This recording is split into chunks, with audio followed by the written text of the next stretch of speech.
अपने लीडर की तरबियत के ऐन मुताबिक 14 अगस्त का बाईकाट करने वाले पाकिस्तान के झंडे ते पासपोर्ट साड़न वाले इन्हों का एक नवा बयान सुनो तो फिर मैं तुहानू गल सुनाना।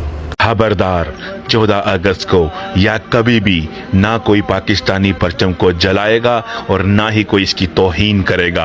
यही हमारे लीडर का पैगाम है।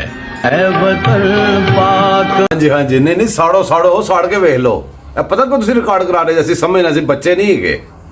ਤੁਹਾਡਾ ਤੋਤਾ ਜਿਹੜਾ ਨਾ ਬੁਜ਼ਦਿਲ ਬੰਦੇ ਦਾ ਬੁਜ਼ਦਿਲ ਲੀਡਰ ਉਹ ਅੰਦਰ ਬੰਦ ਹੈ। ਤੁਹਾਨੂੰ ਪਤਾ ਕਿ ਜਿੰਨਾ ਅਸੀਂ ਬਾਹਰੋਂ ਮੋਟਰ ਵਟ ਚੜਾਵਾਂਗੇ ਤੁਸੀਂ ਤੇ ਅਨਟੱਚੇਬਲ ਸਮਝਦੇ ਜਿਹੜੇ ਬਾਹਰ ਦੇ ਮੁਲਕਾਂ 'ਚ ਬੈਠੇ ਜੇ ਸਮਝਦੇ ਸਾਡੇ ਕੋਲ ਪਾਕਿਸਤਾਨ ਦਾ ਕਾਨੂੰਨ ਪਹੁੰਚ ਨਹੀਂ ਸਕਦਾ।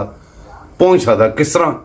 ਤੁਸੀਂ ਇੱਥੇ ਝੰਡੇ ਸਾੜੋ ਉੱਥੇ ਉਹਦੀ ਧੌਣ ਮਰੋੜਾਂਗੇ, ਤੁਸੀਂ ਤੇ ਝੰਡੇ ਸਾੜੋ ਉੱਥੇ ਦੀ ਸਹੂਲਤਾਂ ਖੋਵਾਂਗੇ ਤੇ ਤੁਹਾਨੂੰ ਪਤਾ ਲੱਗ ਗਿਆ ਨਾ ਹੁੰਦਾ ਹੈ। ਤੇ ਇਸ ਵਕਤ ਤੁਸੀਂ ਕਰ ਰਹੇ ਜੇ। ਬਾਕੀ ਤੁਹਾਨੂੰ ਹੁਣ ਵੀ ਚਾਂਸ ਮਿਲੇ, ਹੁਣ ਵੀ ਤੁਹਾਨੂੰ ਪਤਾ ਲੱਗੇ ਤਾਂ ਲੀਡਰ ਬਾਹਰ ਹੈ, ਤੁਸੀਂ ਫੇਰ ਸਾੜੋਗੇ, ਤੁਸੀਂ ਹਾਲੀ ਵੀ ਸਾੜੋਗੇ, ਤੁਸੀਂ ਹਾਲੀ ਵੀ ਬਾਈਕਾਟ ਕਰੋਗੇ। ਸਿਰਫ ਮੂੰਹ ਦੀਆਂ ਗੱਲਾਂ ਨੇ, ਇਹ ਕੌਮ ਸਮਝਦੀ ਤੁਹਾਡਾ।